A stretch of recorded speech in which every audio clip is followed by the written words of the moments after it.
I need to keep everything together no matter how badly it impacts me so that it does not filter through to my teammates. We want to make sure that everyone knows exactly what to do once the patch comes out.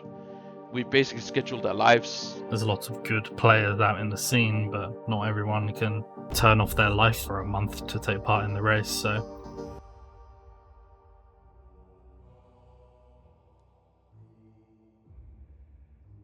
Hello guys, I'm Six. I'm an officer in Method, and today I want to answer some questions about how we prepare and how we fix problems as an officer team between tiers and before tier and after tier, like basically in general. So after Castle Nathria we had a 2-day break, and after that 2-day break we basically started our work. Like our work starts when the tier ends as an officer. I like to assess everything from the top down.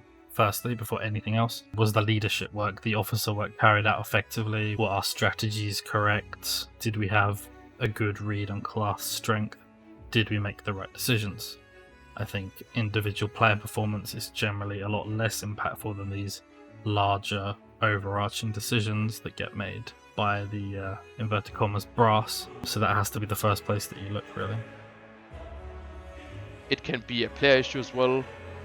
Like for example, if a certain player didn't do that well, we dig through the logs. We do that regardless with everyone, but we want to like look through all the logs to make sure that we give the player the relevant feedback if we feel like the players can be good enough for the guild. However, not everyone can be made for this level of rating, so obviously some players are like just straight up replaced because we don't think that they can improve to the standards of what the guild needs. As the bar is raised higher and higher, it becomes harder and harder to recruit players who are able to commit to our progression schedule in particular.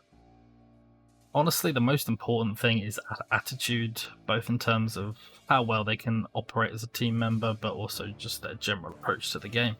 There needs to be an inherent love for the game for someone to be able to play it to this kind of extent.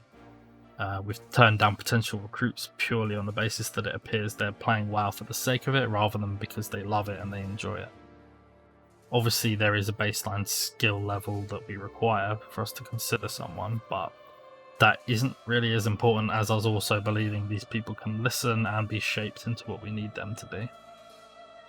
We always look at the logs before anyone joins, even if there's a good vouch, because logs says a lot about players. Defensive usage, health pot, health zone, you know the jazz. And the trial period of course is also important because you can tell even though it's farm who's good and who's not. That's pretty easy to see. You don't want to walk into the new heroic week with 190 eye level. So obviously you gotta gear up your characters and alts and all that. All those relevant characters needs to get as strong as possible basically.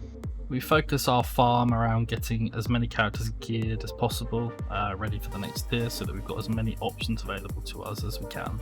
Another thing which is also understated a lot, but gold. We need gold as well. We need to boost, we need to build up the guild bank. We can make insane gold back at the start of a raid tier through boosting heroic.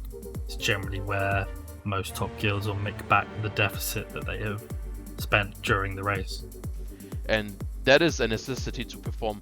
Obviously, gearing up alts or building up the guild bank doesn't mean you're a better player, it just means you're prepared for next tier. So I don't think you can say that you're gonna be a better guild because you do farm clears, but I mean you're as prepared as you can get basically. And if you do more, you obviously are more prepared, but that doesn't mean you're gonna be better basically.